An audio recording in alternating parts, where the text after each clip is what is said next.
it's different to experience it with all of your senses.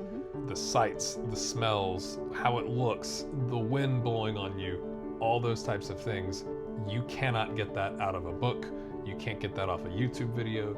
You can't get that off a virtual reality headset. You have to experience it. We tend to stay in our safe bubble, and we sometimes make assumptions that everybody else does things like this, or the way that we do things is the right way, the best way. And it really takes an experience like this, getting us all out of our comfort zone and going, oh, people don't do it like the way that we do at home. It is in many ways easier to just say no to the trip and stay in the safety and comfort of our community that we have known forever. If you have the opportunity to do it and you're not putting yourself, in crazy debt or whatever, if you have thought it out, yes, it is scary. Yes, it is tiring. And yes, it is worth it.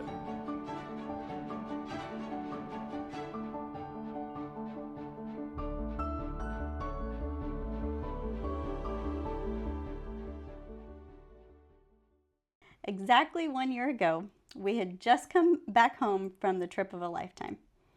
In a nutshell, we took our family of 4 and visited 7 different countries across Europe over a span of about 6 weeks. And that was more the touristy part of our trip.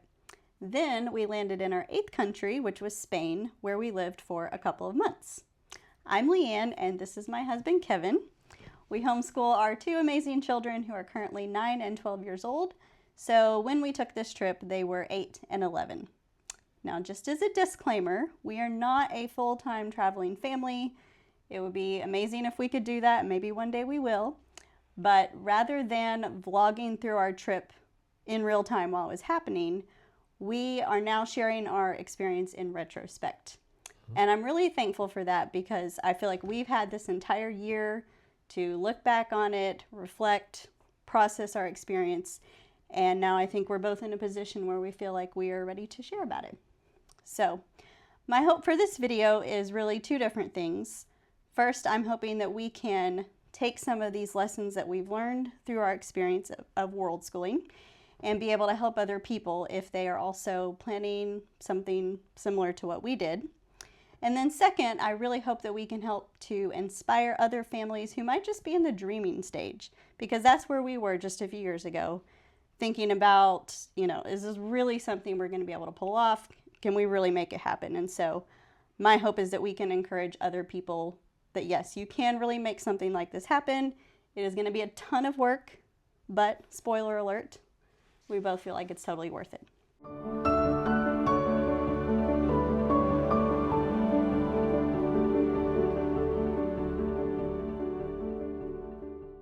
Kevin, I'm going to ask you to get us started.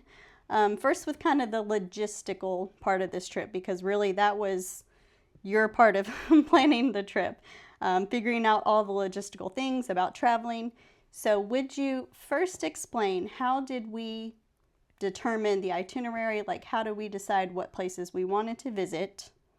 And then I'm going to ask you to address the elephant in the room, because everybody who watches this type of thing will wonder, how were we able to afford such a big trip? So at the end of the day, we wanted the kids to be able to see Europe in general. Part of my family is from Ireland, and so we wanted to go there. And it also felt like if you're going to go to Ireland and Europe, you can't go there and not go to London and Paris. And, there's other big cities, but those 2 kind of stand out, at least as Americans, because a lot of flights go there type deal. And, you and I had gone to London and Paris and Dublin and Rome many years ago just as a couple, and got to experience a lot of great things, except Rome, where I got really, really sick and pretty much missed all of Rome. But we wanted to see all these other places, but we didn't want it just to be, hey, we're going to take the kids back to where we've already been. We wanted to experience new things too.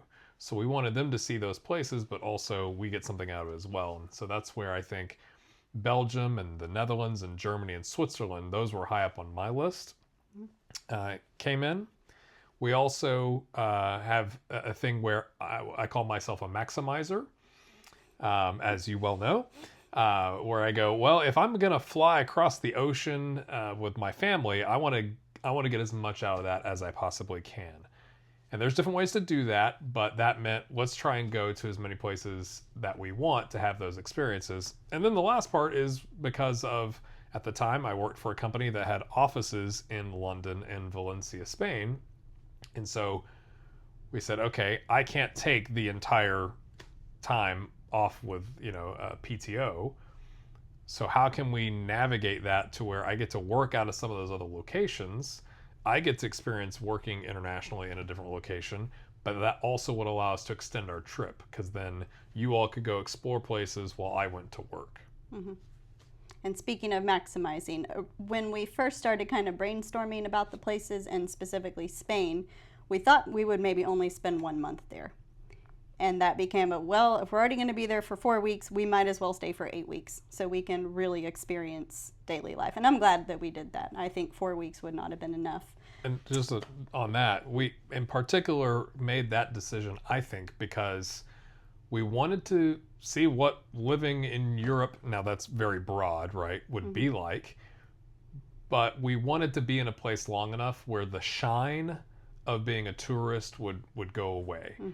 And for a variety of reasons, I think we experienced that in Valencia, but staying in one place for 8 weeks kind of really helps you get a feel for what it's like. Your tourist adrenaline drops and you go like, okay, you start settling into routine. So I think that was a good decision. But the other thing to consider, and we definitely consider this with the length of the trip, is we essentially started as north as you can get in the places that we went. And then as autumn went on, we worked our way south, right? You don't want to start in the south and then as you're getting closer to winter, you're moving your way north because it's going to mean you're going to be colder and you're going to have to pack more stuff. So we were trying to kind of be in that, it's going to be 50 to 70 degrees Fahrenheit and working our way down so that we didn't have to have, our winter clothing or thick jackets as much. And we were very wimpy in cold weather. So that way, I'd forgotten about that. That we looked up the whole chart of the average highs and lows for every month, and so that definitely played into it. Part of being a maximizer, my friends, you got to have a spreadsheet. And I had the average high and low temperature in every place we went every 15 days. So we went, okay, we'll start here and then go here, and then. But that was super helpful. And it was helpful. It was very helpful. Okay, so let's go ahead and just address the elephant in the room. Are we secretly bajillionaires with our own private jet? Is that how yes. Is that how we made it work? It's great. Our own economy jet on Aer Lingus to get to Dublin. So how do we afford it? It's a couple different things. Part was, you know this, but for those of you that don't, I have always been really big into miles, points, credit cards. I traveled about 50% of the time for about 3 years of my working career. And with that, I learned all about airline status and, well, how can I get more of this and stuff like that. So we had miles saved up to essentially pay for all of our flights. And what that enables you to do is that it's essentially just take the amount of money it would take you to fly a family of 4 to and from Europe. You're talking several $1,000s. And you essentially get rid of that cost, and then you can deploy that money towards lodging and food and those other types of things. So we played the miles game. That's actually, I'd forgotten this until we were talking about it.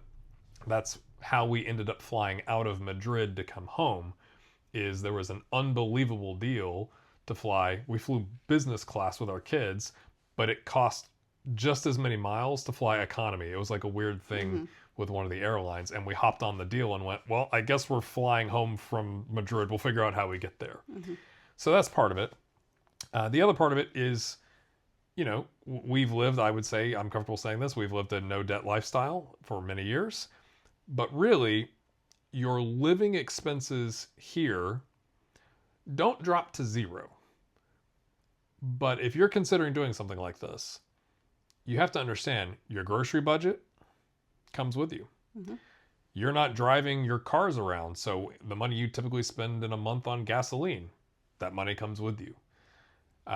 You're still going to have utilities, but like you can raise your air conditioning and you're not using as much water, so it goes down a little bit. It doesn't go down to zero, but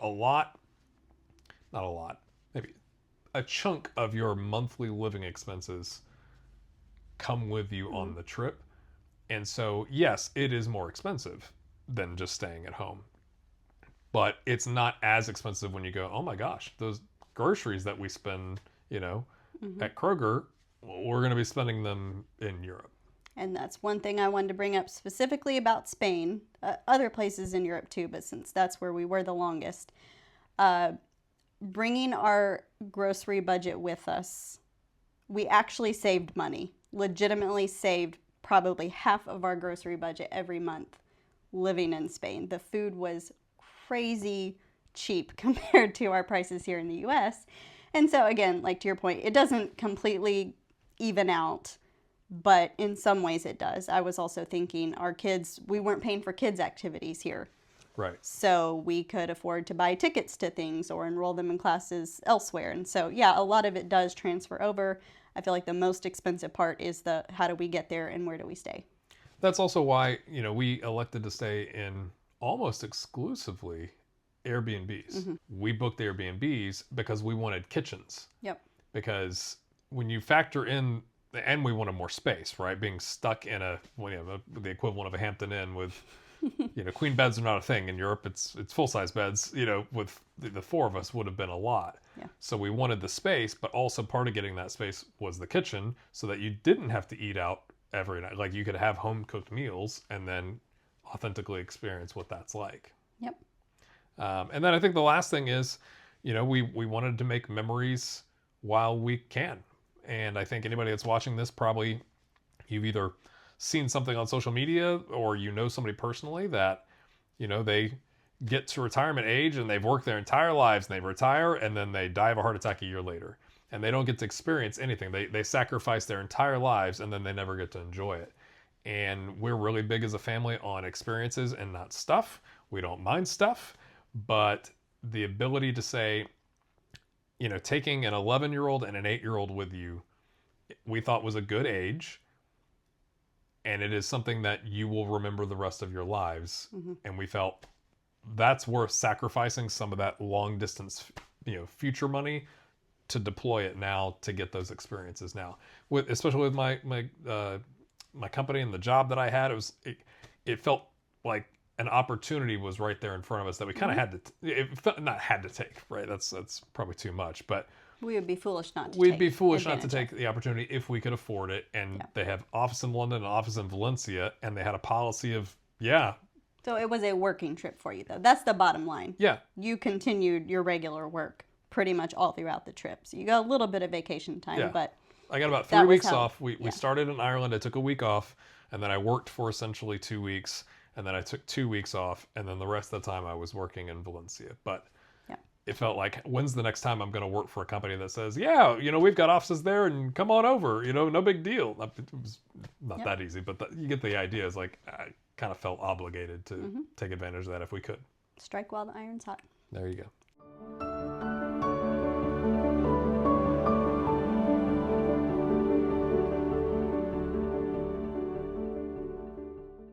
All right, let's talk some about the motivation piece of world schooling, this crazy type of trip.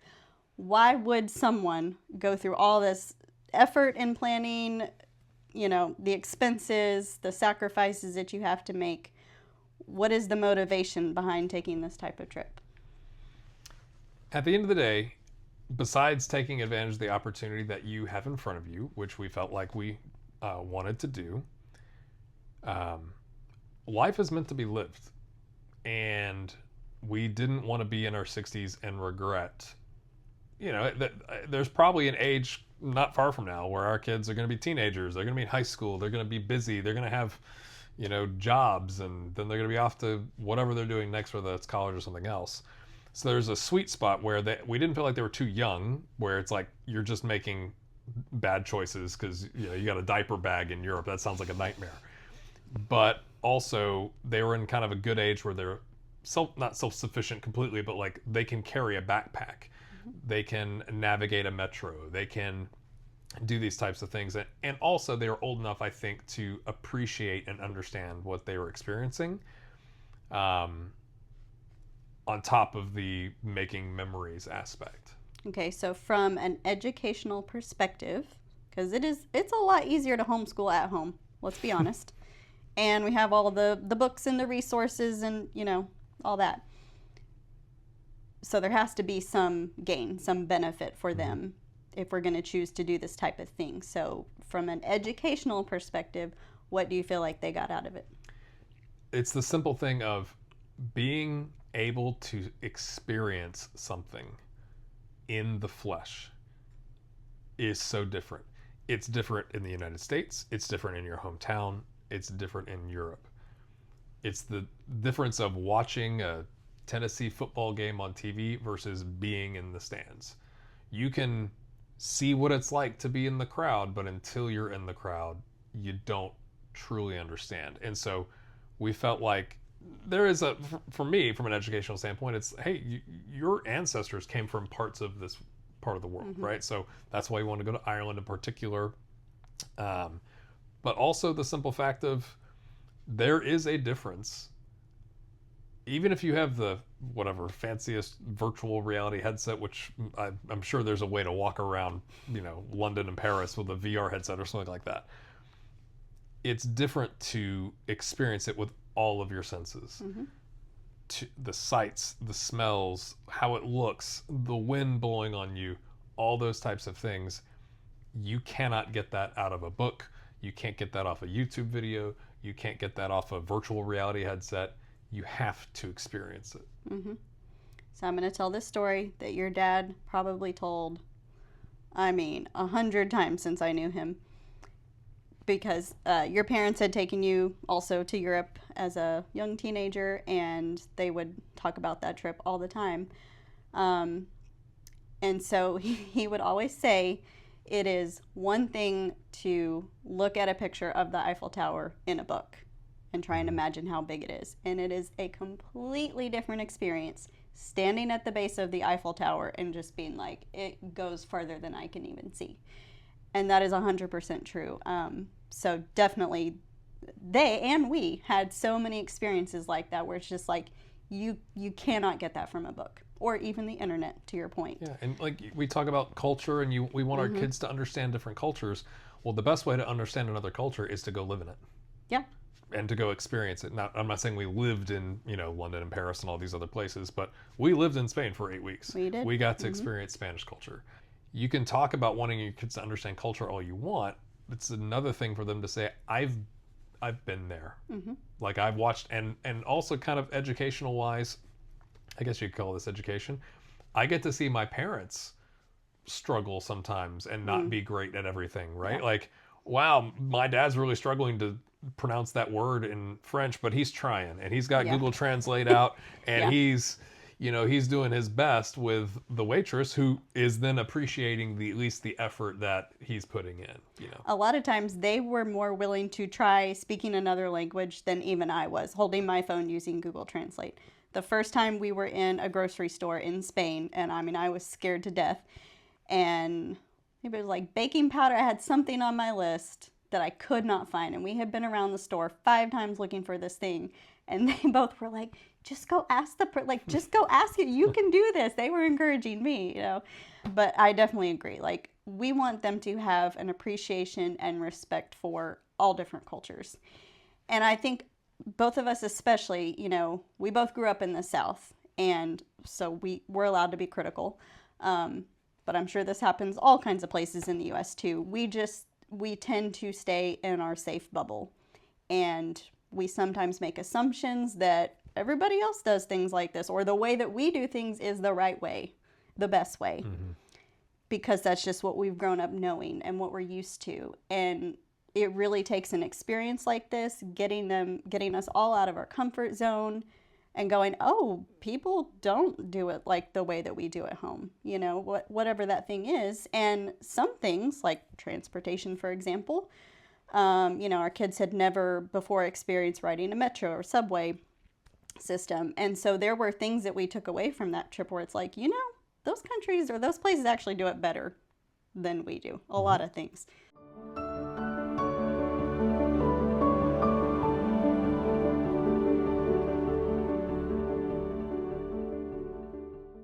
Hey, we're just cutting in here real quick.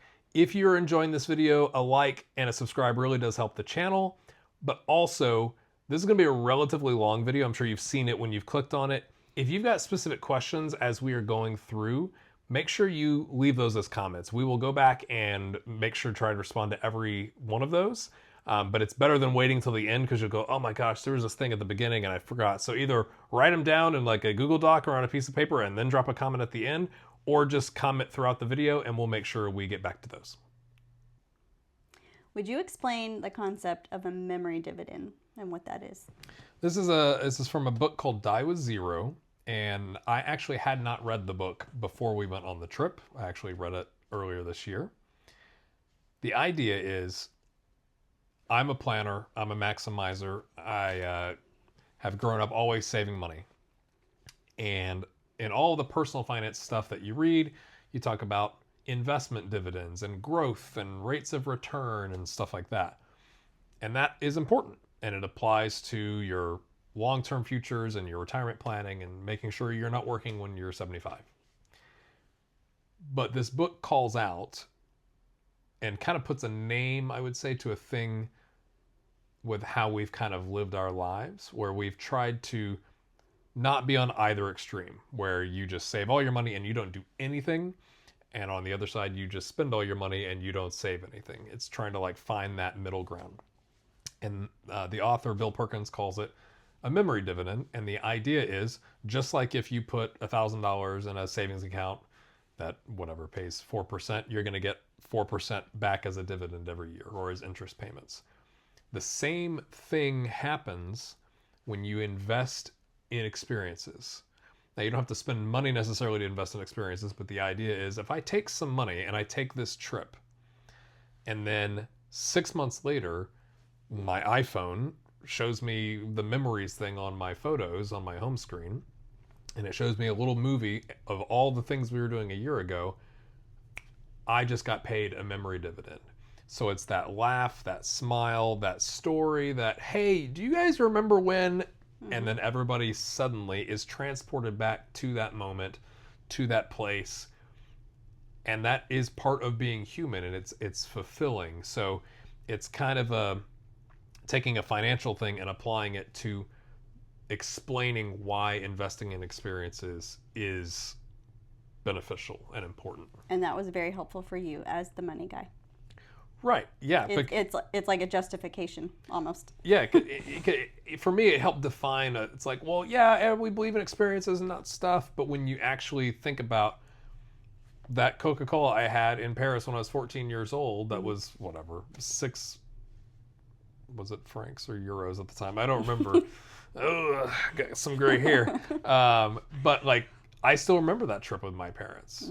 You know, and my dad passed away earlier this year, and I still remember being on that trip with him. And so like, that is a happy memory, and the money they spent on that trip, I'm still benefiting from. And so that was another thing with us, with our kids being, again, old enough to remember. They will remember for the rest of their lives. You talk about a return on investment. That's a long, hopefully very long time period that they get to go, yeah, and I remember my parents, and then, we lived in Spain, and, our son played soccer at this complex down like 15 seconds from the front door of the apartment, and he will probably talk about that place the rest of his life because he enjoyed it so much. And this happens a lot, regularly in our household, where our kids will say something like, hey, remember when we did whatever about the trip? And you have started just like making this little sound effect. You're like, cha-ching, and it's just a reminder of that's why we did this.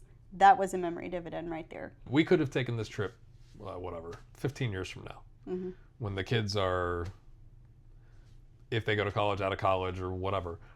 But then we're in our mid-50s. And there were more than one day where we walked 20,000 steps. Can we walk 20,000 steps in 15 years? I don't know. Will we even live that long? I don't know. So it's almost it helps justify, in a way, the going now. Not going too early if you've got kids that are super young, but going when they'll remember it and you're physically able and everybody's in good health, do it while you can. Because again, some people wait until they're 65 and then they find, I can't do that.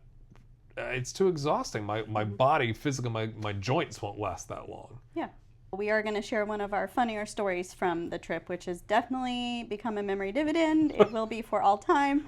But I just want to point something out first.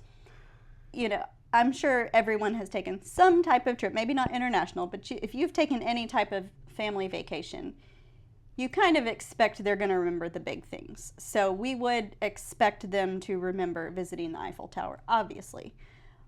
But really, it's like the small unexpected things that happen. A lot of times it's like something that went wrong, right? Which turns into a funny story, and then you're just laughing about it for years to come. So one of our things was, and you can fill in the names of cities because I honestly don't remember, but this happened in Switzerland. Yeah. Where we rode several different trains in one day, and kind of on our way back, I guess it was coming back from Lauterbrunnen. We'd gone to Lauterbrunnen. Yeah. Which, if you've not heard of Lauterbrunnen, just look it up on the internet. It's like the most beautiful place Picturesque, yes. on planet Earth. Yep. Maybe you can edit in one of our photos. Like, absolutely. And so that was one of the places that I really, really wanted to go. It had already been a very full day, a long travel day. We had been on all kinds of transportation. And then sometime after an early dinner, you got it in your head that you needed to find gelato. Like, full on, I have to have gelato tonight. And it just became funnier and funnier as the night progressed. I don't even remember what hour we got back, but it was crazy late. It was, yeah. And it's like every place that you had looked up, although it said it was going to be open, was not. And we found ourselves running like, okay, we have 20 minutes until the next train runs. And so we've got to run to this place and run back. And I mean, long story short, every place ended up not being open as advertised. But the funniest part came, like, I think we were trying to find a guy's food truck or something, a gelato truck. Yeah, it was like an Italian guy had moved to this part of Switzerland and had like a little yellow, like not even like a full ice cream truck in the United States, like smaller than that he sold gelato out of. And it's important to note, it was like September? It was still September. Mm-hmm. Yeah. So that's why these places weren't open, because it's getting colder in Switzerland, so who wants gelato except this crazy American guy? Mm-hmm. Also, we also discovered the trains don't always run on time in Switzerland, which is a thing that you always hear. Like, yeah, Switzerland, it's just like this.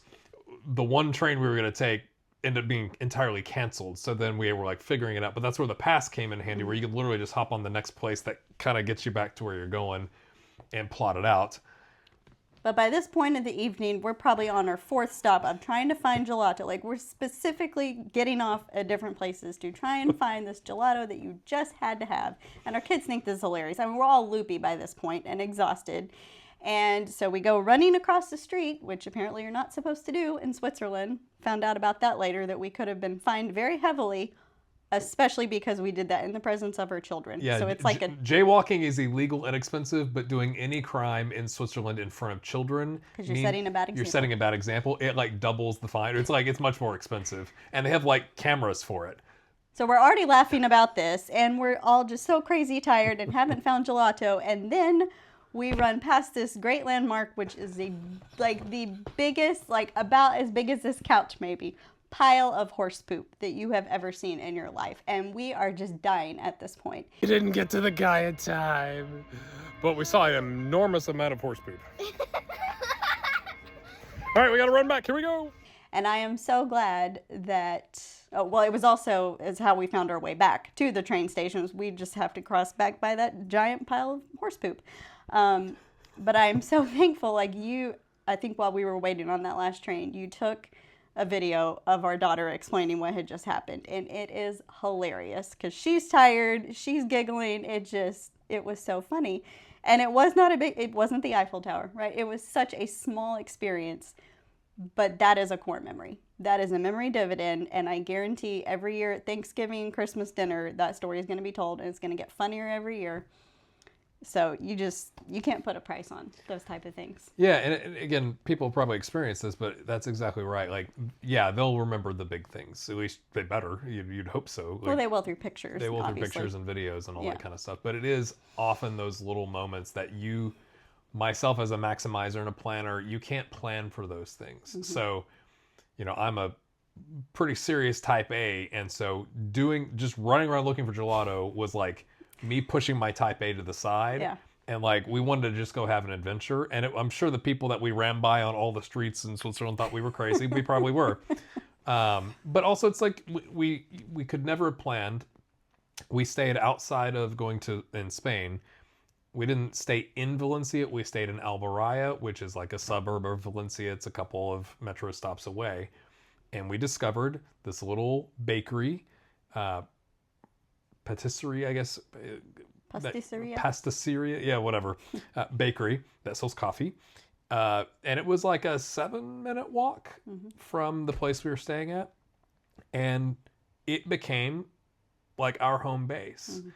And there were 2 waitresses or workers, cafe workers there that we fell in love with because they were friendly. They put up with very graciously our feeble attempts at speaking Spanish. They tried to speak English with us. You wouldn't have found that on a Google review, right? You wouldn't have said, "Oh, they're super friendly," to tourist Americans with kids. Like it's an unplanned thing, and like we exchanged phone numbers with them and like took photos with them when we left because they so impacted our trip. So it's those are those memory dividends where you go like, remember, like we still say they had a very delicious croissant filled with Nutella. Oh, it's so good. Called a Napolitana. And like every so often I'll say Napolitana. And the reason I say it that way is because, was it Amparo was the lady's name? And she was working with me one morning on how to pronounce café con leche y Napolitana. Napolitana. And so it's just like, that's part of our family's dialect now. And you couldn't have planned that. Yeah, some of the best things you can't plan for. Yeah. They just happen.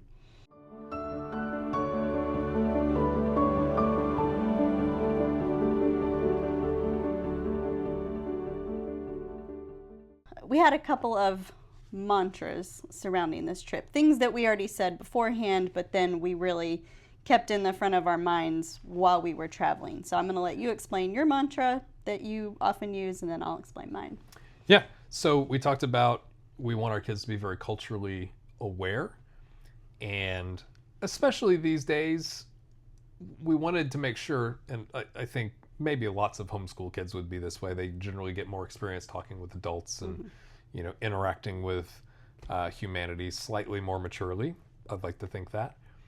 But we didn't want to come across ever as ignorant tourists, particularly ignorant Americans. And so I had sheets printed off of or maybe screenshots on my phone of popular, like the most common phrases in each country. We had Google Translate. We had those types of things so that it doesn't take much. At least that's what I think we experienced in most places. If you just go up and attempt in their language to order something or to ask for help, they know, obviously, just like you would know here, this person does not speak this language. But by golly, look, they're giving it a good try. So we're aware of those things, but then kind of tying into that, things are different everywhere you go. It's not going to be like living in the South. And so the phrase that we used, because there naturally, I think it was a way of us preempting our brains from going, like this isn't how I think it should be, by saying it's not weird, it's different. Because it's easy to say, well, that's so weird that they do. Or that's so stupid. Or that's so stupid, Yeah. Yeah. But if you preempt your brain by saying, it's not weird, it's different. There are reasons these people in this country, in this community, do this, whatever it is. Big one. If you go anywhere in Europe, we preemptively had conversations about the beach. We knew we were going to spend a lot of time at the beach, and there just are different cultural expectations. Not many people were completely nude, but there definitely were topless women, men, all over. And we certainly didn't want to show up at the beach day one and our kids be like, and grossed out or, staring, like acting very awkward about it. So we had that conversation, and, that might seem weird to us in America, maybe. We maybe have different cultural expectations of how you dress and that sort of thing, but it's not weird there, and it just is different. They just look at modesty in a different way, and that's fine. So because we had that conversation with them ahead of time, used that phrase over and over, it just was no big deal. It was not an issue at all. My phrase that I shout out to 1,000 Hours Outside podcast, I can't remember which guest she had on that said this, but it stuck with me. And the quote was, "Those who say yes are rewarded with adventure. Those who say no are rewarded with safety." And gosh, I think about that in terms of going back to the motivation piece. Like, why would you be crazy enough to attempt something like this? Because it's definitely not all sunshine and roses. There are a lot of hard things, which we're going to talk about next.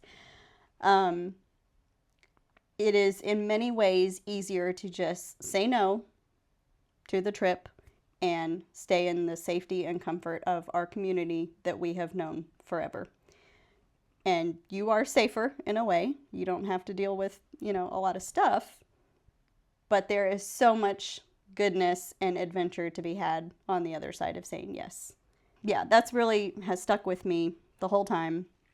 And I hope will be something that we carry forward into the future when, like, our kids are faced with, would this be something you might want to do, or whatever options they have in the future. It's like, yeah, we did a really hard thing, but remember, like, the payoff from that. Remember all the adventures we got to have just based on the fact that we were willing to say yes.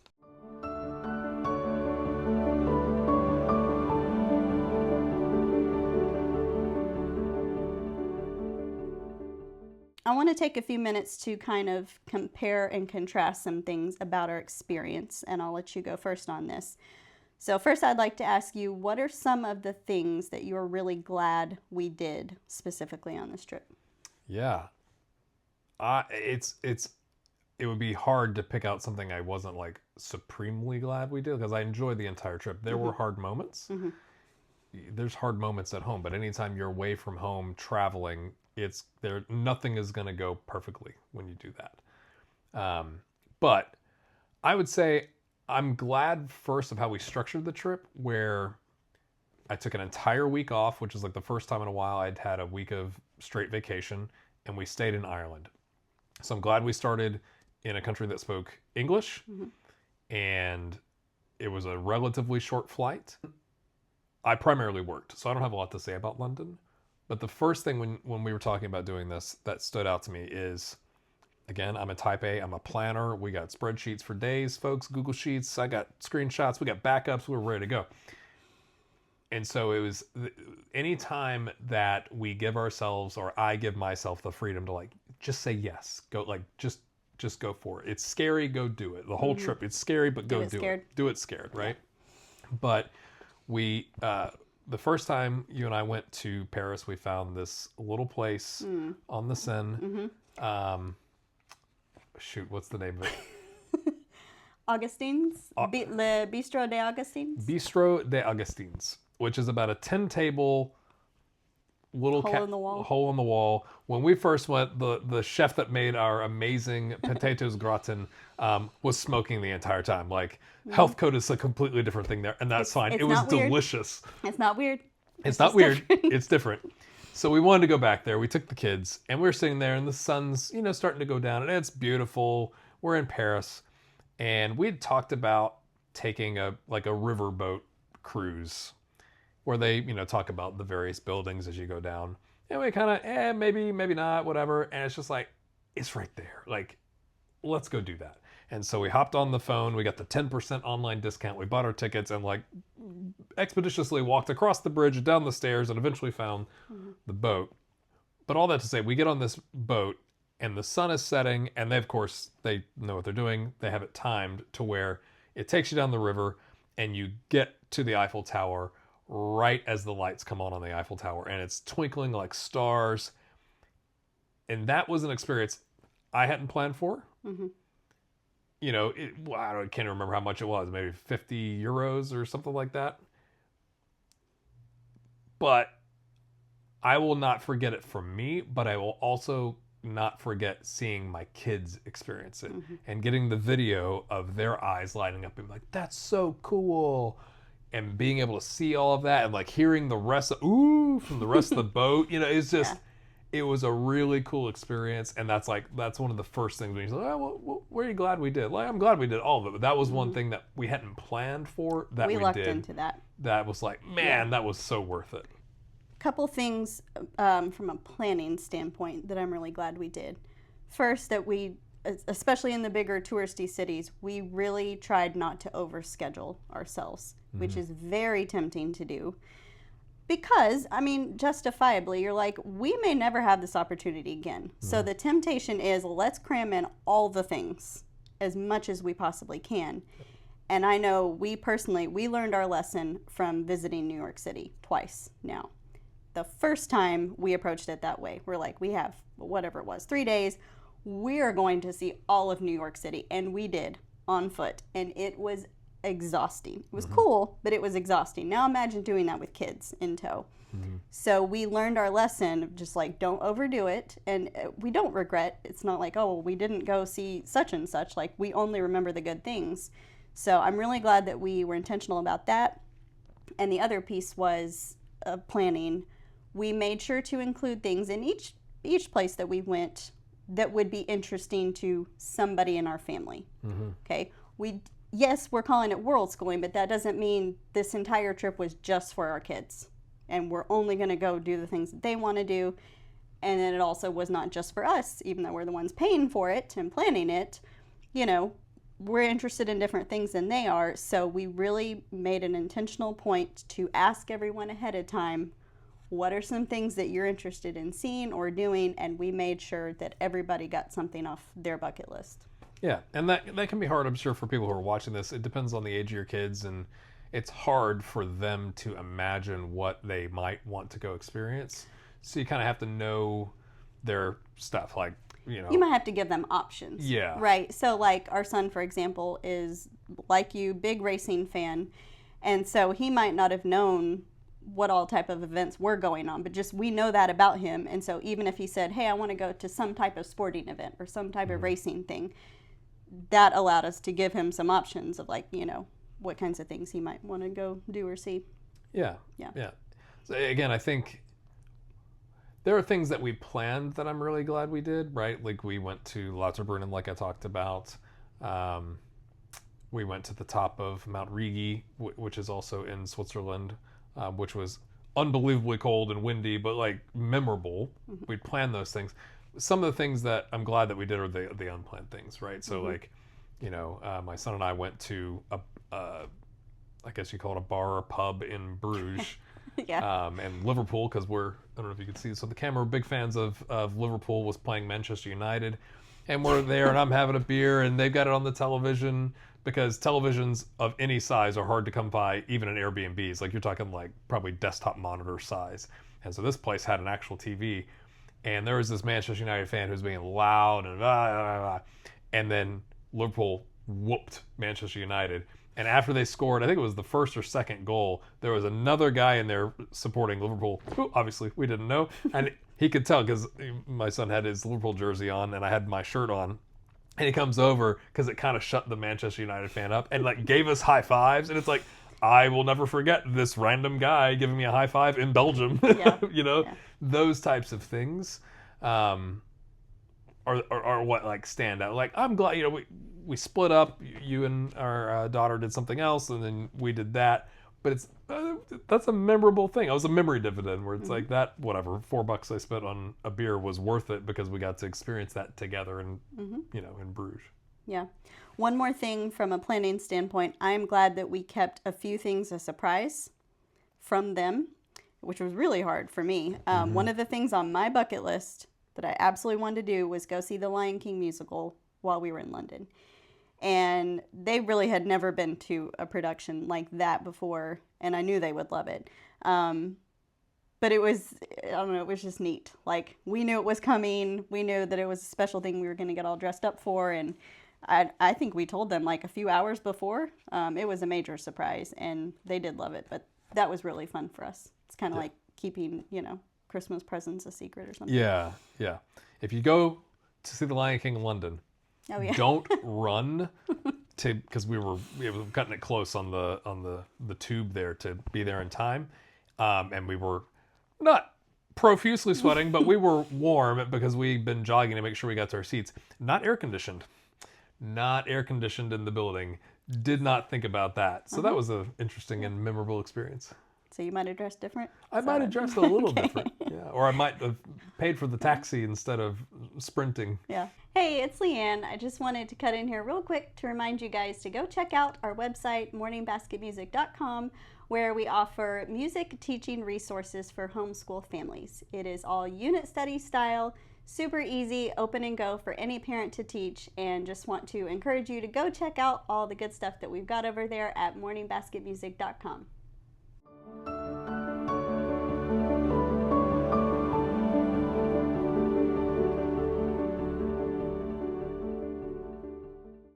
We talked about things we're glad we did. What are some things that you would either change or do different about the trip?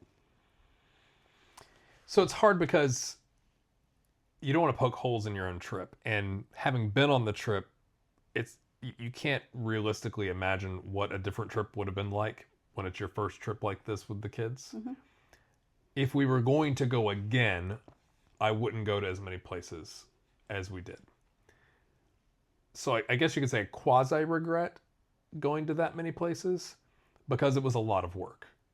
Like if you're staying in places 3 nights or 4 nights, there's transit in between, you're lugging your luggage around.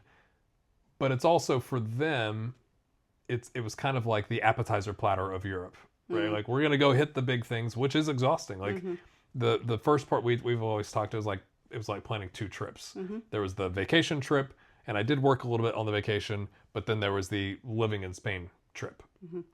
And so because of us having already been and wanting to show them some of the bigger cities, there was some duplication there. So you go, well, I want to go see some stuff too. But that just meant we traveled more often. Mm-hmm. And even things like, not realizing that every metro stop in Paris doesn't necessarily have an escalator or an easily identifiable place where the escalator is at. But that's also a memory dividend. We were I can't remember if we were leaving Paris or wherever we were going, but we had all of our bags. So we had each kid had a backpack. I had a laptop bag and a big backpack. You had a backpack, and we had how many suitcases? 3? 3. We had 3 suitcases. So the kids are taking turns rolling a suitcase, and then we get to this thing, and it's like 3 flights of stairs in the metro. But this is a memory dividend because you come in naturally with, oh, well, this is how this country or this group of people are. They may not be as friendly or whatever. And this guy in the Paris metro picked up one or 2 of our bags and carried them all the way up, where you're like, I hope he's not leaving with those because you're still struggling to get your kids and organized and whatever.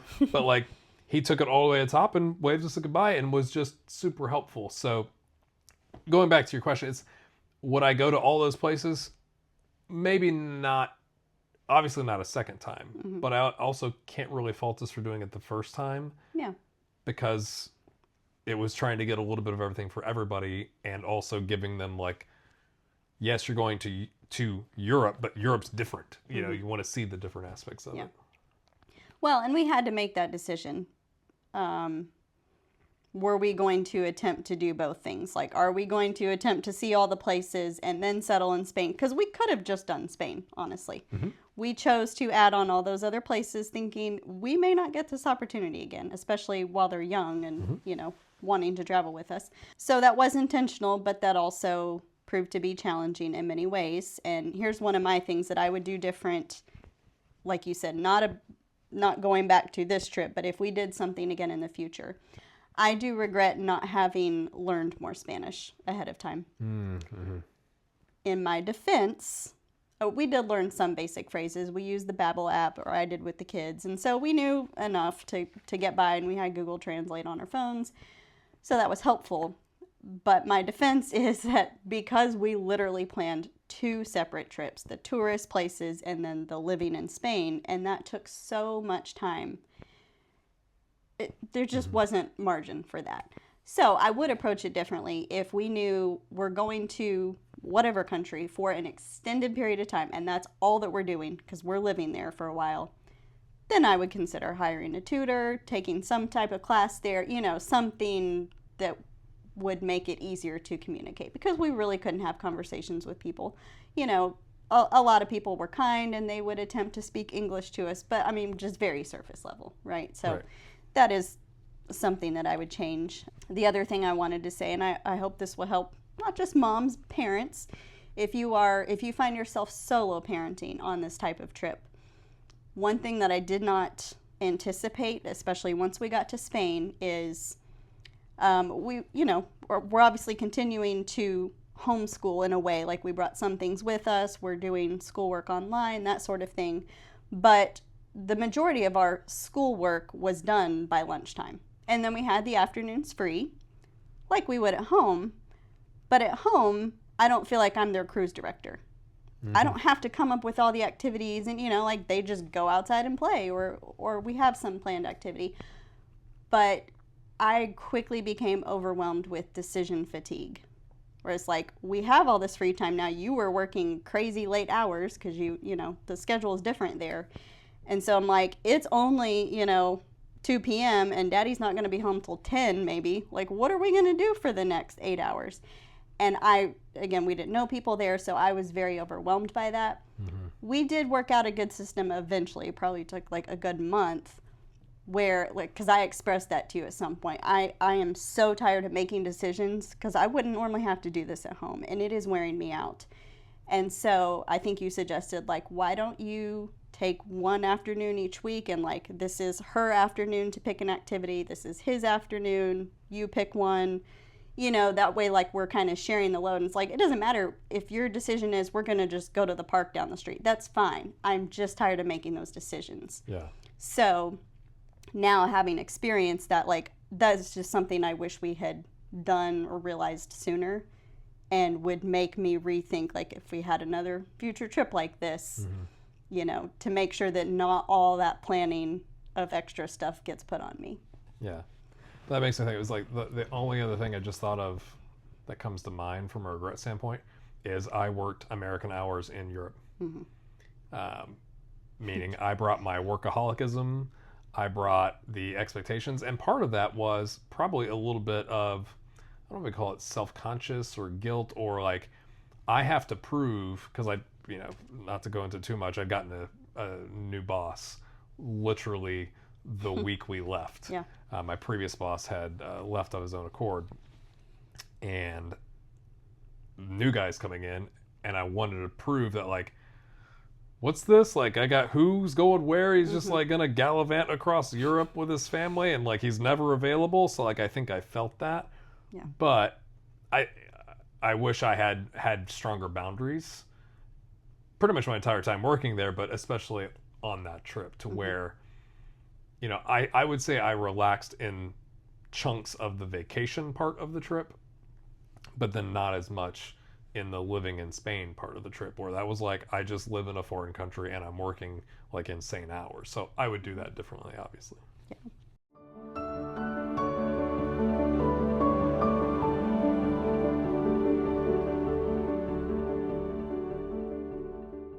What are some other things about this trip that you found challenging? And then I might address some things that we tried to do proactively to address some of these things. Yeah, I'd say the thing that surprised me that was a challenge, because we'd looked this up, was, okay, as an American, when I think about Europe, I think about regulations, I think about taking care of your citizens, I think about social safety net, and we have a child with a nut allergy, a severe one, an off-the-charts nut allergy. And we'd looked this up, and there are rules and regulations about this, as you might expect.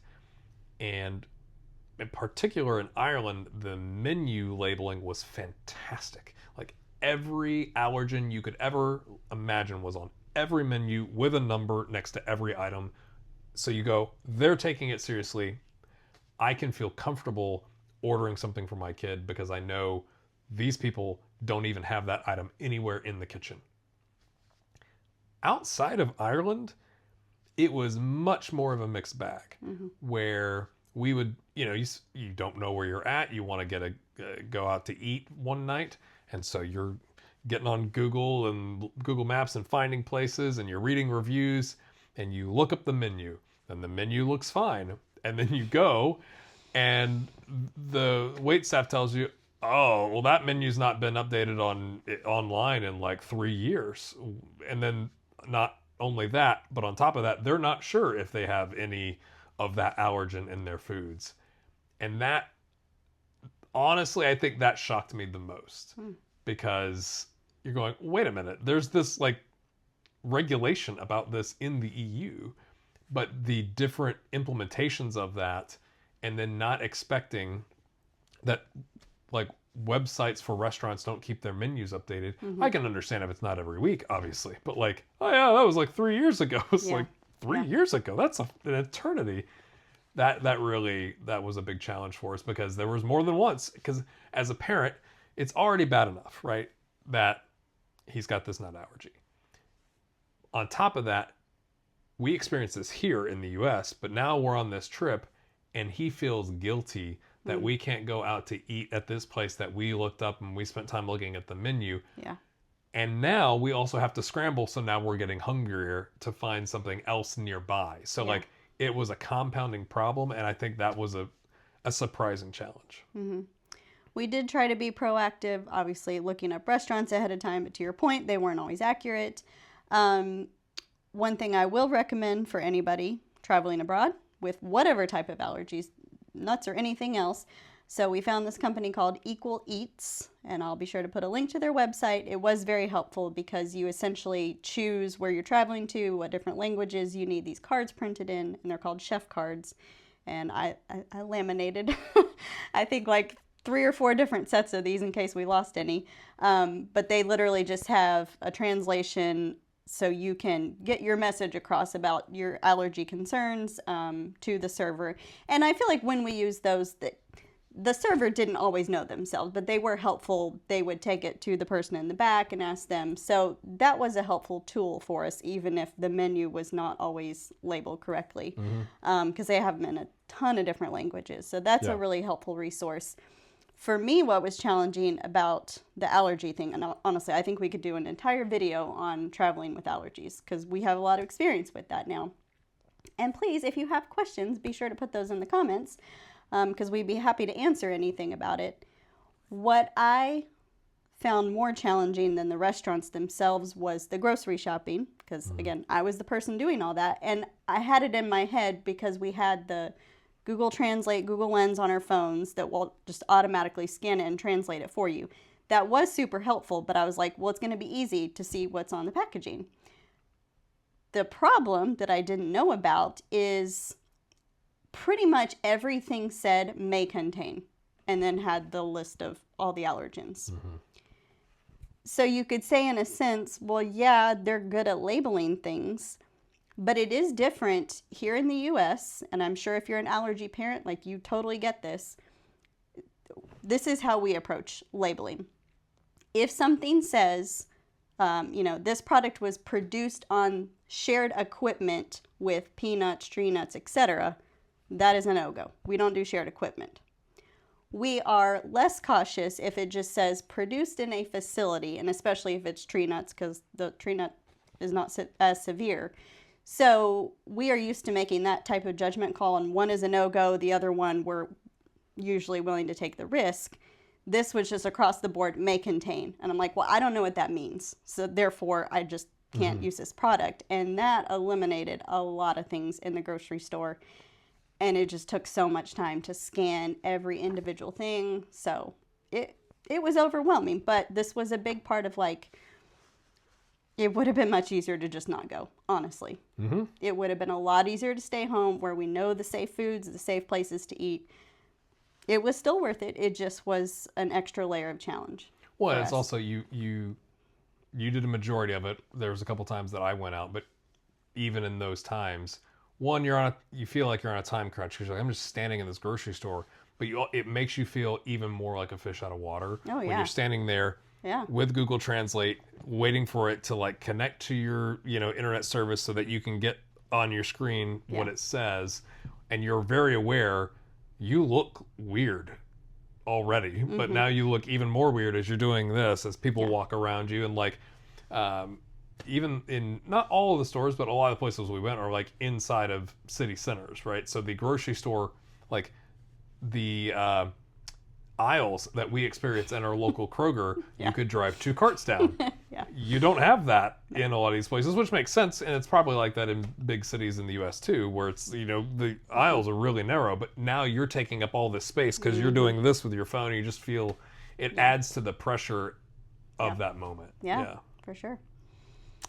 Another challenge for me, or for the three of us who were not going to a job each day, was the loneliness factor. Maybe that can't be avoided entirely. Like, I knew that would come up at some point, especially once we settled in Spain. But one thing that I did for them to try and counteract some of that, since they were missing out on regular friends, is I did enroll each of them in a class based on their interests. So one took an art class, one took a coding class in Spain, and fantastic. I'm so glad that we did that. Not that they made like best friends. I think they occasionally were brave enough to talk to another kid, or at least speak with the teacher. And both of them, thankfully, spoke pretty good English. But it was just another layer of like getting them out of their comfort zone and helping them to meet people. Another thing, there was a Worldschooling / homeschooling group that met in Valencia once a week, similar to like what we have here with wild and free groups. They were nature-based, would meet at parks and playgrounds and that sort of thing. It wasn't always like, again, our kids were making best friends, because a lot of times the kids were younger, but occasionally we would meet families with similar age kids, and then they would just have a blast playing together. So that definitely helped. And it honestly was really cool because it was a Worldschooling friendly group. We met people from all over, which was awesome. So not just local Spanish families.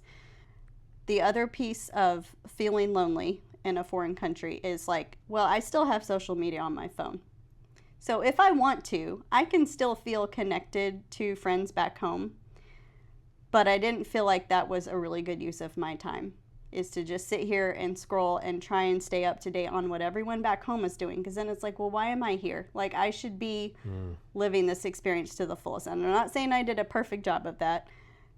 There were times it would kind of come and go, but I did try to be pretty intentional with the time that I spent on my phone. Like, let me just check in with the people that I'm actually close to, because otherwise that can just add to the feeling of loneliness. They're all experiencing, all the things back home. We're not there. We're missing out. Meanwhile, I'm on this grand adventure. Like, it could cause some seeds of, I don't know, resentment, or maybe jealousy is a better word. So I would try and avoid that. I think the challenge for you in particular, but really for parents, right, is when you do a trip like this, it doesn't matter how long you go, but we went for, was it 4 months? 3.5 months. 3.5 months? That's a long time. That's a long time with 2 kids 24/7, right? So like date nights, really hard to come by, right? Because you're not going to be like, oh, can I go hire a babysitter in Stuttgart?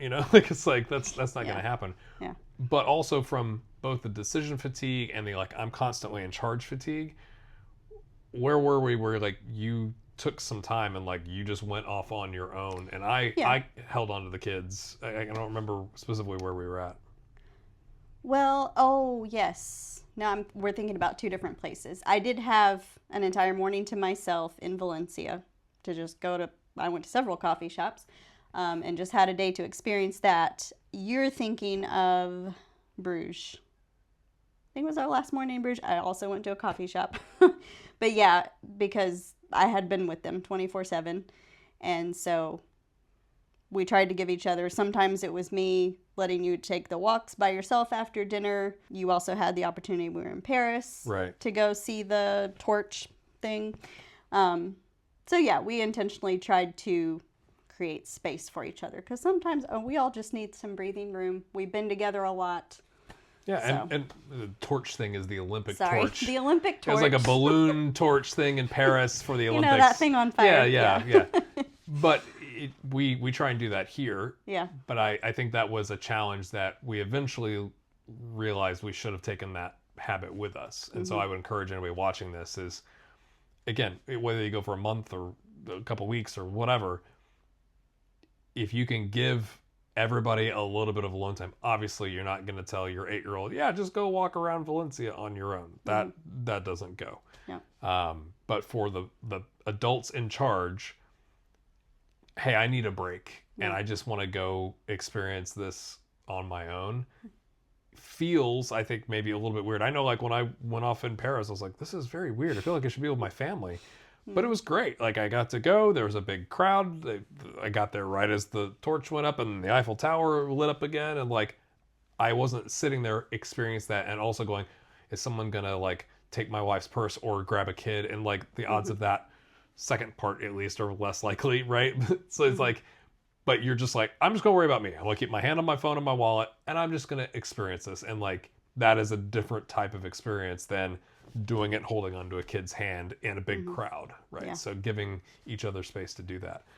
The other thing that jumped out to me when you asked me this earlier was laundry, which we knew was different than what we have in the United States. But I think even knowing that, like, we intentionally, again, we booked Airbnbs, and we booked Airbnbs with laundry, meaning a washing machine at least. But even like the places on Airbnb, like I'm thinking of the one in Amsterdam that we booked, says washer dryer. It's not washer, comma, dryer. It's a slash washer dryer, meaning it is one unit. And I don't think we fully understood. It's not like we have industrial size washers in our laundry room. We have, I would call, normal American front loading washers. The realization that nobody has a normal sized, from our standpoint of normal, washer came as a bit of a shock. So, like, you're thinking, because we'd planned, because I had a spreadsheet, when we were going to do laundry. We're going to do these things on these days, and that'll be this number of days, and we brought this many changes of clothes, so we'll need to do laundry on this day, and we'll just get it knocked out. We'll, like, do some school and whatever. And then you realize that doing, I think it was, I don't think I'm exaggerating, it was like 4 or 5 hours to do one relatively small load of laundry in Amsterdam. And when it got done, it wasn't really dry. Yeah. And they do that for different reasons, because drying stuff costs a lot in either, natural gas or electricity, and it's much more expensive there. So I'm not faulting them. It changed. Oh dear. Like, we didn't get all the laundry done, but we need to get the laundry done. So, like, that I think was a big shock. Like, we knew in Valencia, no, because I had coworkers there, nobody has a dryer because it's hot. You just put it out on the patio and it dries. No big deal. But in some of the other places, you go, I know how a washing machine works. Like, and then you look at the buttons and you're like, I don't know You're trying to guess. I don't know how any of this works. And like the instructions from the host are not clear, and and then there's not a dryer, or it's all one unit. So I think that was more challenging. Like, it's almost like I was expecting a minor challenge, and it wasn't a major challenge, but it wasn't it was like somewhere in between where It you're took like, time, yeah. oh, for sure. that was different. Yeah.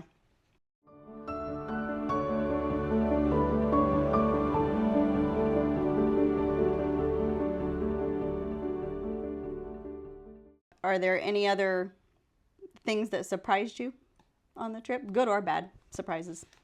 I'll give one negative, then one positive, so we can get past the negative. The amount of smoking, really, I'm not used to being around smoking. Our family's not used to being around smoking. I can put up with it. We go to events or whatever.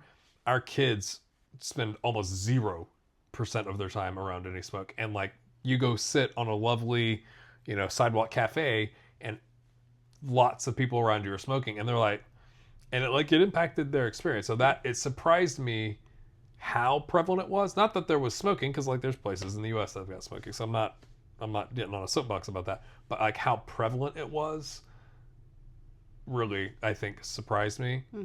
The thing that surprised me positively was how quickly our kids adapted to public transportation and navigating it. So both of them, like especially in Valencia because we were there the longest, right? Knew, oh, you take the 9, you go 3 stops, you get here, you hop on this tram, you do, and I'm tired. I've been working. It's just like, all right, you lead the way. But like that gave them a little bit of freedom and a little bit of like, I can do this, and a little bit of confidence. But it wasn't just there. It was, in London, figuring out how to get around and, hey, this is our stop. And you're going like, wait, I thought it was the next stop. And like, no, it's like a little exasperated with Dad. But like that, I think, was a very positive surprise of it, because it was still something that you're responsible for as an adult. But when you could say, hey, you want to go, this is your afternoon, you want to figure out how to go to the biopark or the zoo or whatever, you tell me how we get there. And being able to really adapt to that so quickly, because we live in a place that we have buses, but not out where we live, right? So we're very car dependent. Yeah. So how quickly they were like, they just jumped in on it was great. My surprising thing is, it's the same thing, but it's both has a negative and a positive to it. I already mentioned I was surprised by the overwhelm that I felt with the grocery shopping, honestly, everywhere. And then it was always in a different language, and I'm scanning. So every grocery shopping experience up until about the last month took 2 to 3 times as long as it would at home. I'm unfamiliar with the store layout. I don't know these brands. I'm having to scan the labels for allergens almost every time I had kids with me, so they're bored. It was not a fun experience. I really didn't think much about that ahead of time. I actually had like a mental breakdown in the first Paris grocery store, like actual tears. So obviously it got better.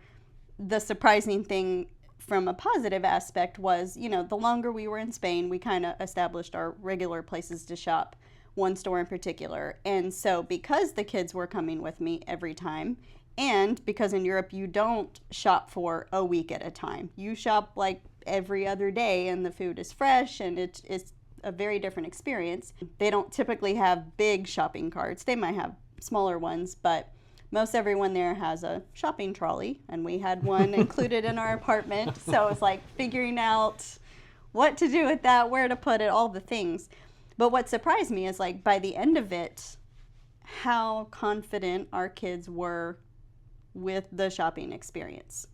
Now, I didn't ever feel safe enough. I didn't ever feel okay about just letting them go. Like releasing from the apartment, going, you go to the store and here's your list and come back. Not because I don't think they could have done it. I absolutely think they could have done it. They became really confident, and they wanted to help, and they could do most of it themselves, short of pain. But it really was just the language barrier. I was like, if they get in a bind, they're not going to know who to ask for help, how to ask for help. So I wasn't quite that comfortable. But it really opened my eyes, because I'm like, they are so capable. Like, I don't give them enough credit, and I don't give them enough chances to practice at home. Here in the U.S., I am in my comfort zone. I do pick up grocery orders. I hardly go into the store anymore. Therefore, they don't ever see the grocery list. They don't know how much things cost. They don't realize the amount of time it takes and how to find all the things.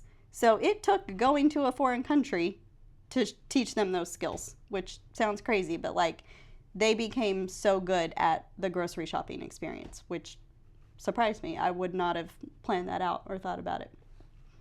Yeah, it makes me think of, because you were talking about Valencia, another positive surprise.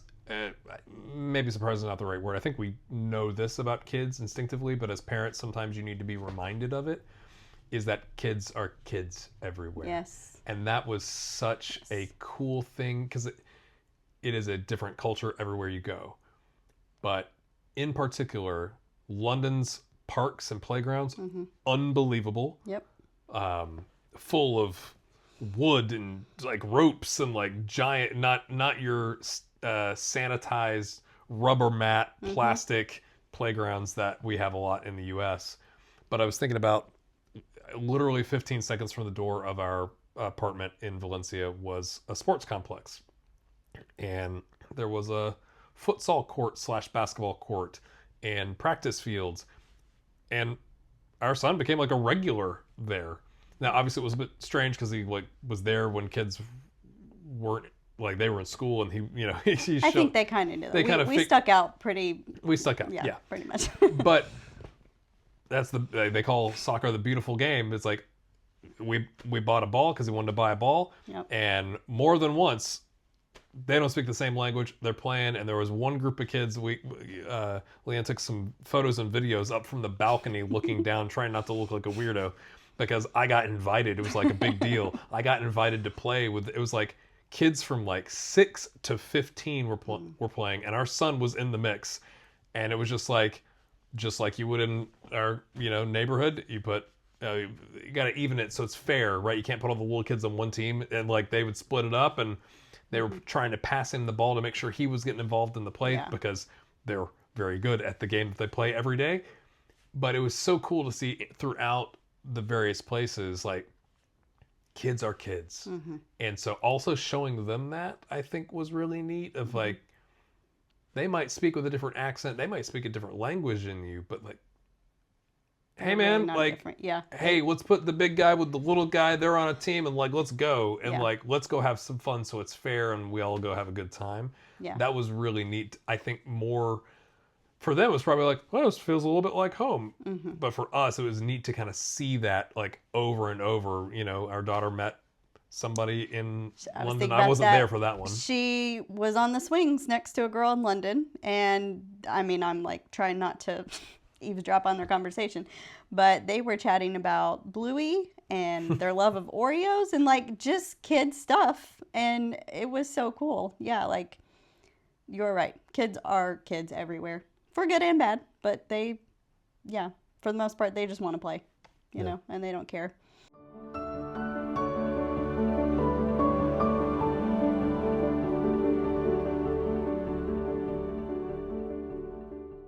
And again, I just want to remind everyone, if you've made it this far, you have very specific questions about any of these places that we have visited or just the logistics of planning this type of trip, please feel free to drop us your questions in the comments.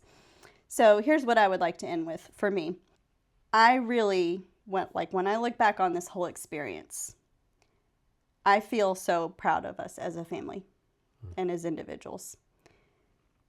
And not like in a boastful way, like in a grateful way. So I really wanted to go like person by person and say what I'm proud of for each of us. So for you, this goes back to what you mentioned at the beginning, talking about the financial aspect. I think that it is awesome how you modeled some of our family's values. So like, it is one thing to say we value experiences over things. But in this case, the experience was a whole lot more money than some of the things are, right? So this literally was an instance of you putting your money where your mouth is. And I'm not just going to say this all while you're growing up, but then I'm going to go out and take my money and buy a bigger house, right? Right. It's the phrase that more is caught than is taught. And so you being the financial guy and the one who tends to be a little bit tighter with the finances, like, it took so much, what's the word? Courage? I don't know. But for you to really, like, loosen up. And you did. Like, that was actually, I should have mentioned that as a surprise. I'm not saying you let the budget go, but, like, you spent the majority of the trip, like, it's fine. Like, of course we're going to go do the riverboat tour and, like, not worry about how much it costs. That was huge for you. And I'm really proud of you for doing that. I am proud of myself for solo momming through Europe, through most of Europe. There were a lot of things that we got to do together while you were on vacation time, but there were the majority of the things, like I took our kids to the Eiffel Tower alone. I took our kids all kinds of places alone in, foreign countries, different languages. And it put me in a new position where, like, suddenly I am the protector. And I mentioned this before to you. Especially when we're at home where, things are comfortable and familiar. Like, I'm not naturally the one going out, even in public, and thinking about all the what ifs. What am I going to do if this happens? What am I going to do if that happens? Like, that's you. So I feel much more comfortable when it's the four of us. It's like, that is just not going through my mind. I'm able to be here and enjoy the experience. But when it was just the three of us, and I'm the only adult, I went into protective mode. And so I'm proud of myself for that, and coupled with the fact that I do not have a good sense of direction. So the fact that I was able to get us, with our kids' help, with our son's help, to those places was a win. I don't think we ever truly got lost that I can remember. Yeah, well, I Anyway, remember. I'm proud of both of our kids, like crazy proud of them for their resilience, for their flexibility. That is a huge thing Yeah. on trips like these. We had unpredictable meal schedules, bedtime schedules. Everything in Spain happens like 3 hours later. It just, things were constantly changing, especially as we traveled. And, you know, we talked ahead of time about like the travel part is not always going to go smoothly, especially there at the end of the trip. It didn't. You know, things can change just like that, and you're having to scramble and figure out how to get places. And they handled all of that like amazingly. I'm proud of them both for their bravery in going to those classes that I signed them up for. I really didn't give them a choice. Like I said, this is... Yeah, because those classes weren't like you sat with them in the same room. No, I It's like wasn't there. You No. dropped them off. I dropped them off. And said, see ya. And, I mean, homeschoolers will understand this. That's an even bigger deal because they don't go to school. Like, Yeah. not that they're with me all the time, but they do spend the majority of their day with me. So for it to be a drop-off class and most people speak a different language there was huge. I'm really proud of them for that. And they both enjoyed it a lot. And then the last thing I'll say that I'm proud of is just their manners. We were blown away. We had a quick stop, a weekend stop in Germany, in Stuttgart. We ate at this burger place, which was, it was fine. It was a good meal. It wasn't world class, but the place was pretty much empty. And our son, after we had ordered and sat down and had our food, he felt like maybe the guy who had served us at the counter was, I don't know, maybe feeling a little bit down. And he took it upon himself. Like, we did not tell him to do this. He wanted to go thank the man in German. Yeah. So he pulled out our phone, used Google Translate and all that. And he didn't even just say thank you. Like, he spoke a couple sentences, like the food was really good, thank you so much, or whatever.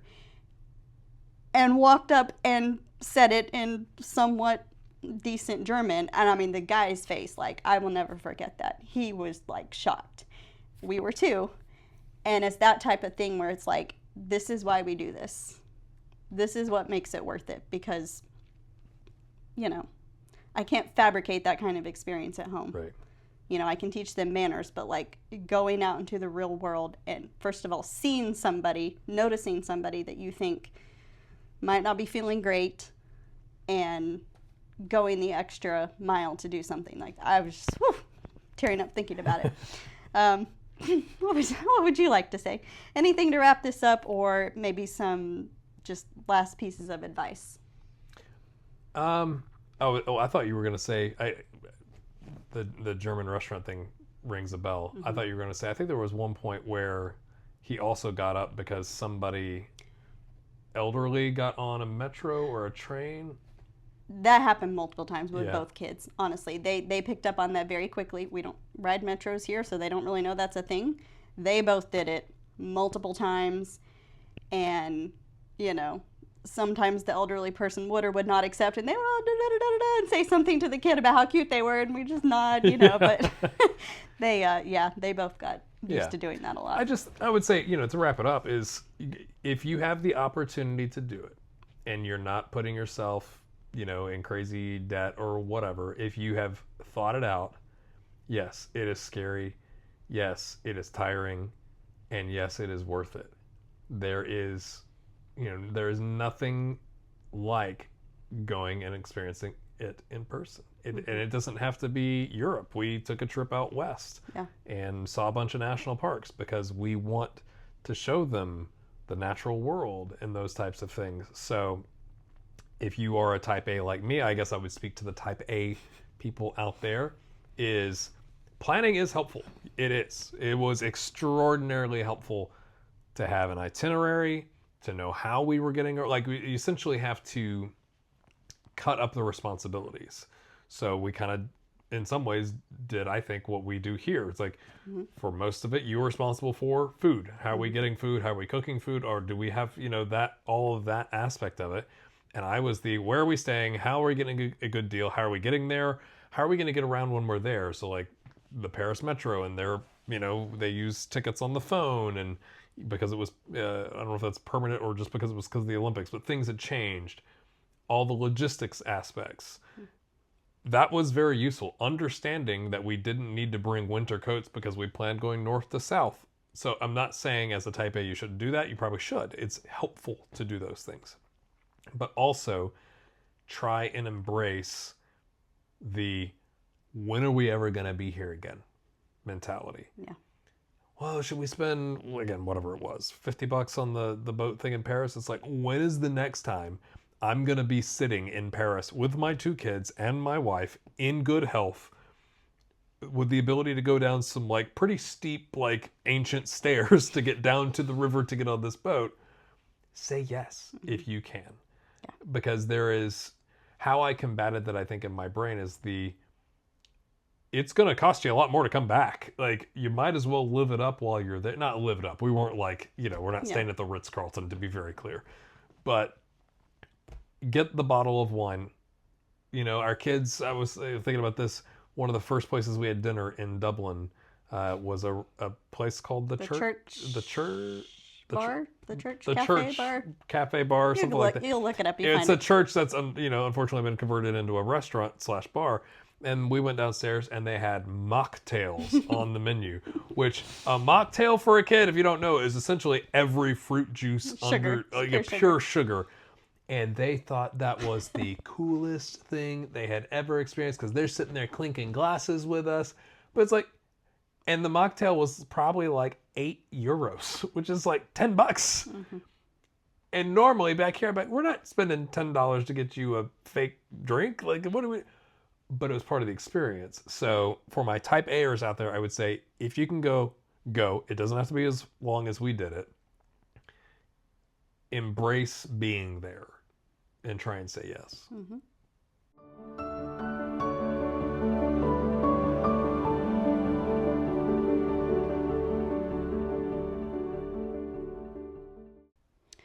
All right, I don't want to forget to give you a book recommendation that's been super helpful, was super helpful.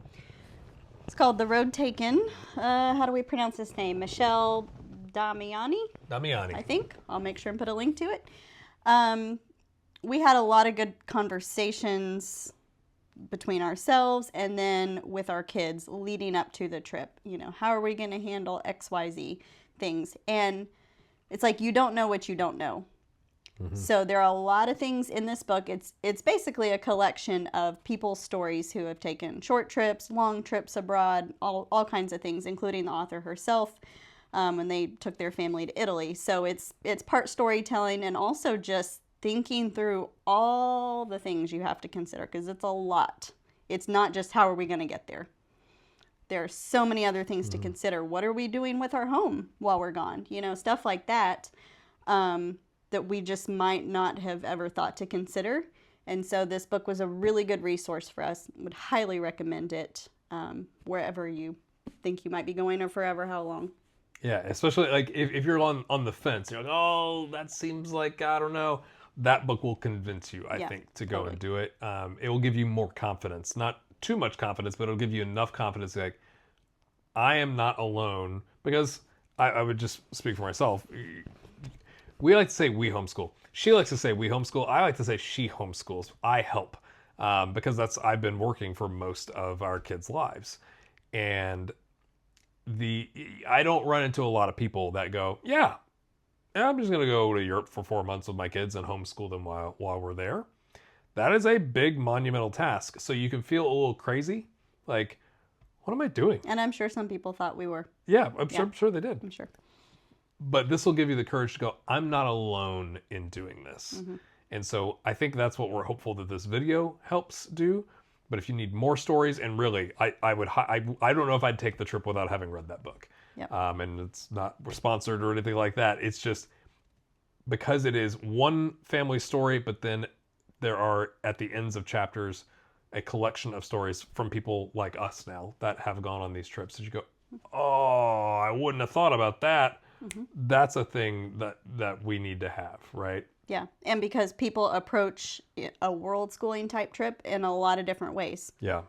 We financed it one way. Well, there's dozens of other options of how you could do that. And so this book addresses all those things. So yes, highly recommend. Yep. Well, this has been fun. We Yeah. could keep talking forever and ever, but thank you guys for watching. Again, if you have any questions, comments, we would love to hear from you.